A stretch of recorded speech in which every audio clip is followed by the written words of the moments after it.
સમુદ્રમાં આવેલા ઐતિહાસિક શિવલિંગ કે જેના દર્શન દિવસમાં માત્ર 2 જ વાર થાય છે.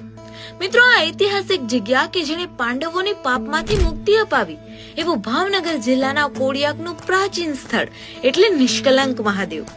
મિત્રો, મહાભારત કાળની ગાથા મુજબ કહેવાય છે કે મહાભારતના યુદ્ધની સમાપ્તિ બાદ પાંડવો પોતાના જ સ્વજનોને મારવાના કલંકના લીધે દુખી હતા. ત્યારે શ્રી કૃષ્ણએ તેમને કાળા રંગની ધ્વજા આપી ભારત ભ્રમણ કરવાનું કહેલું. ભ્રમણ દરમિયાન ભાવનગરના કોડિયાક ગામે સમુદ્ર કિનારે પહોંચતા ધ્વજાનો રંગ સફેદ થઈ જાય છે. તેથી આ પવિત્ર જગ્યા પર પાંડવો 5 શિવલિંગની સ્થાપના કરે છે. મિત્રો, પાંડવોના અહીંયા કલંક ઉતર્યા હતા, તેથી આ જગ્યા નિષ્કલંકના નામે ઓળખાય છે.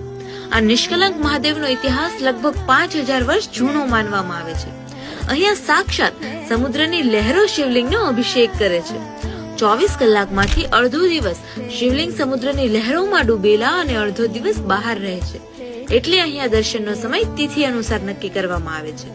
મિત્રો, આવી મહિમા ધરાવતું પાવન સ્થળ એટલે નિષ્કલંક મહાદેવ. તો એકવાર અવશ્ય અહીંની મુલાકાત લો અને દર્શનનો લાભ મેળવો.